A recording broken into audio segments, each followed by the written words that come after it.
அறுவை சிகிச்சையில்லா குணம் இது ஆயுட்கால நிவாரணம். டாக்டர் ஸ்ரீவர்மாஸ். தமிழகத்தின் வெடிவெள்ளி. தமிழர்களுக்கு எங்கெல்லாம் எந்த பாதிப்புனாலும் தன்னோட அத்தனை வேலையை வந்து நிற்கிற, முன்னாடி நின்று தமிழருக்கு உதவி செய்கிற,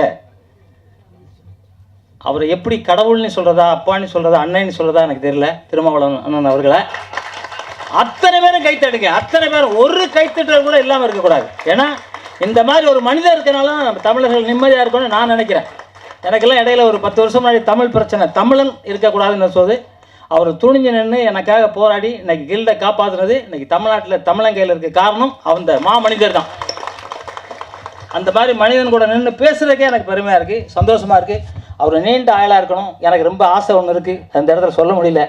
அவர்கிட்ட தான் சொன்னேன், அந்த ஆசை நிறைவேறணும் நான் இறைவன்கிட்ட வேண்டிக்கிறேன். அதே மாதிரி வேல்முருகன் அண்ணன் அவர்களுக்கும் வந்து, ஏன்னா தமிழர் அப்படின்னா எனக்கு இந்த இலங்கை இந்த இரவு பறவை படத்துக்காக அவங்கள கூப்பிட்டுறது சரியான ஒரு 2 பேரை தேர்ந்தெடுத்திருக்காங்க. மிக மிக அற்புதமான ஒரு 2 பேர் தேர்ந்தெடுத்திருக்காங்க. நான் கூட இப்போ கோவாவில் இருக்கணும், ஆனால் அங்கே வந்தது காரணமே இந்த 2 சிங்கங்கள் இருந்திருக்கு. இந்த சிங்கம் கூட நாங்கள் நிற்கணும் அப்படிங்கிறதுக்கு தான். ரொம்ப சந்தோஷமாக இருக்குது. இந்த படம் ரொம்ப அற்புதமாக இருந்துச்சு. இலங்கை தமிழர்களுக்காக எப்போ அது பிரச்சனை வந்து அத்தனை நேரம் போராடின திருமாவளவன் அண்ணன் அவர்கள். அது வந்து நம்ம எல்லாருக்குமே தெரியும். ஆமாம், ஜெயிச்சவன் தோத்தமானெல்லாம் நமக்கு தெரியாது, ஆனால் ஜெயிப்போம். தமிழர்கள் ஜெயிச்சே தருவோம். எந்த கட்டத்திலையும் எங்கேயும் நம்ம தமிழை தோக்க மாட்டோம். வந்தாலே வாழ வைக்கிறதுக்காக நம்ம வந்து பெட்ரூம் அவுட்டு வெளியே வந்து படுத்துட்டோம் அப்படின்னு நான் நினைக்கிறேன். அது இல்லாமல் வந்தது யாராக இருந்தாலும் வெளியே வச்சுட்டு நம்ம உள்ளே இருக்கணும். உள்ளே இருந்து நம்மளை காப்பாற்ற வேண்டிய சூழ்நிலையில் நம்ம இருக்கிறோம். இலங்கையில் வந்து பார்த்தீங்கன்னாக்கா முதல்ல தமிழர்கள் தான் இருந்தாங்க. அப்புறம் வடநாட்டிலேருந்து வந்து உட்காந்துட்டு அவங்களெல்லாம் விரட்டிட்டு அவங்க உட்காந்துக்கிட்டாங்க. இவங்க எல்லாம் அகதியாக ஆகிட்டாங்க. எத்தனை பேர் செத்தாங்க, எத்தனை சகோதரிகள் என்ன மாதிரி கொலை பண்ணாங்க, அதெல்லாம் நம்ம பார்த்தோம். கண் கலங்கணும். நானே இலங்கைக்கெல்லாம் போயிருக்கும்போது நான் பார்த்தேன். அந்தந்த இடத்துல என்னென்ன நடந்துச்சுன்னு பார்க்கும்போது ஒரு அதிர்ச்சியாக இருந்துச்சு. வாழ்கிறதா சாகிறதானே தெரியல. எல்லாரும் ஒரு நாள் சாவோம், ஆனால் தமிழனுக்காக குரல் கொடுத்து சாகிறோம் இல்லையா, அதுதான் பெருசு. உலகத்திலே மூத்த மொழி நம் தாய்மொழி தமிழ் மொழி. அந்த தமிழனா பிறக்கிறதுக்கே புண்ணியம்.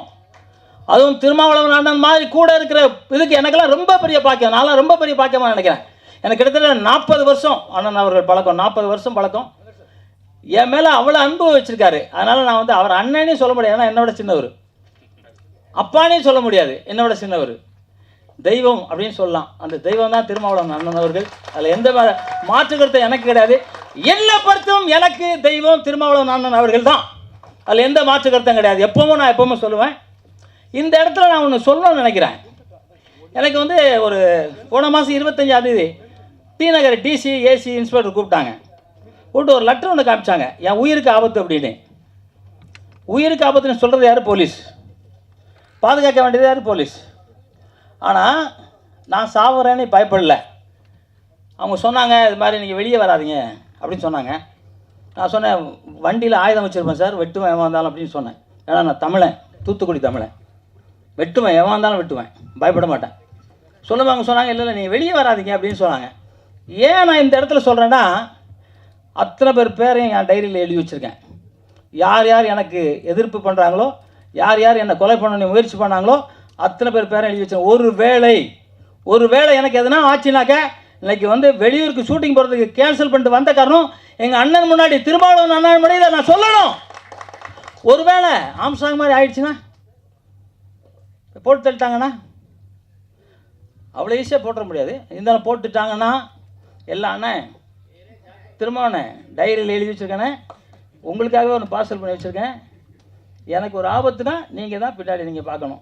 இந்த இடத்துல நான் சொல்கிறேன். ஏன்னா எனக்கு வேறு யாரும் இல்லை, நீங்கள் தான், எல்லோரும் நீங்கள் தான். என்னை வந்து சும்மா தொட்டுட்டுலாம் போயிட முடியாது.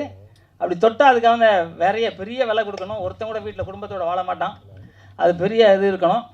இப்போ வந்து இந்த படத்தை பற்றி பேசுகிறேன், ஏன்னா உணர்ச்சி வசப்பட்டேன்னு நினைக்கிறேன். இந்த படம் வந்து டைரக்டருக்கு முதல்ல கைத்தட்டுங்க. ஏன்னா ஒரு அற்புதமான படம் பண்ணியிருக்காரு. அதே மாதிரி இந்த இலங்கை தமிழர்களை பற்றி சொல்லணும்னு ஒரு நினச்சாங்கல்ல, அதுக்கே ஒரு ஆன்சர், ஒரு பெரிய வாழ்த்துக்கள். ஏன்னா யாருக்குமே அது வரல. பணம் இருக்கிறவங்களாம் பீரோவில் கொண்டு அடுக்கிக்கிட்டே இருக்காங்க. இல்லை அண்டர் கிரவுண்டில் எடுக்கிறாங்களா தெரில. ஆனால் பணம் இல்லாதவங்க தமிழர்களை வாழ்த்தணும், தமிழர்கள் நல்லா இருக்கணும்னு நினைக்கிற இந்த வேதாஜி பாண்டியன் அவர்களும், அந்த தயாரிப்பாளர் அவர்களும், இந்த கேமராமேன் சார் அவர்களும், இதில் இசையமைத்த இசையமைப்பாளர்களும், எடிட்டர்களும், இதில் தொழில் செய்த அத்தனை தொழில்நுட்ப கலைஞர்களுக்கும் வாழ்த்துக்கள் சொல்லி, ஏன்னா திருமணம் 2 மணிக்கு வேறு ஒரு ஃபங்க்ஷனில் இருக்கணும், 3 மணிக்கு ஒரு ஃபங்க்ஷனில் இருக்கணும். அவரை பேச அவர் கடலூர் போனோம், அவர் 4 மணிக்கு கடலூரில் இருக்கணும். அதான் உங்களுக்கு ஒரு ஹெலிகாப்டர் ஒன்று வாங்கிக்கிங்க அப்படின்னு கேட்டேன். ஹெலிகாப்டர் சல்லி போயிடலான்னு கேட்டேன். அதனால் சொன்னேன். அதனால் அர்ஜென்ட்டாக பேசினால இந்த பேச்சை இத்துடன் நான் நிறைவு செஞ்சுட்டு, எப்பவும் சொல்கிற மாதிரி உலகத்திலேயே இந்தியா தான் மிகப்பெரிய நாடு, புண்ணியமான நாடு. அதை விட பெருசு தாய். நம் தாய் அம்மா அம்மானி ஒரு குழந்தை பிறக்கிறதுக்கு எத்தனை வாட்டி அவங்க அம்மானி கத்துறாங்களோ, அதை நம்ம பிள்ளை பிறந்ததுக்கு ஒரு அம்மா அம்மானி நம்ம சொல்கிறது இல்லை. ஏன்னா அம்மாவை கொள்கிறான் பணத்துக்காக. அது இல்லாமல் புரட்சித் தலைவர் எம்ஜிஆர் அவர்கள் சொன்ன மாதிரி தாயை மதிங்க. தாயை மதிச்ச மட்டும்தான் தலை நிமிர்ந்து வாழ முடியும். அந்த தந்தையும் தாயும், தந்தையை பற்றி ஒரு பாட்டு எழுதியிருந்தாங்க, ரொம்ப அற்புதம். அந்த பாடலாசிரியர் வந்திருக்காரா, அவருக்கு உண்மையிலே ஒரு கைத்தட்டி தட்டலாம். உண்மையிலே சூப்பர். தந்தையை பற்றி ஒரு பாட்டு எழுதியிருந்தாரு. அந்த தாயும் தந்தையை வணங்குங்க. எல்லாத்துக்கும் மேலே தமிழை வணங்குங்க. தமிழ் தான் உலகத்திலே மூத்தமொழி. எந்த நாட்டில் போனாலும் சரி மாடு அம்மானி தான் சொல்லுது. நம்ம காதடிச்சா ஓமுங்கிறதா சொல்லுது. கடல் அலையில் போனாலும் தமிழ் தான் பேசுது. எல்லா உயிரினமும் தமிழ் தமிழ் தமிழ் தான் பேசுது. அந்த தமிழனா பிறந்திருக்கிறது பெரிய கொடுப்பனை. அது மாதிரி திருமண மாதிரி ஆளு அவங்க கூட நம்ம இருக்கிறது அதை விட பெருமை. அந்த தமிழ் வாழ்க, தமிழ் வெல்க, தமிழன் வென்றே தீர்வான்.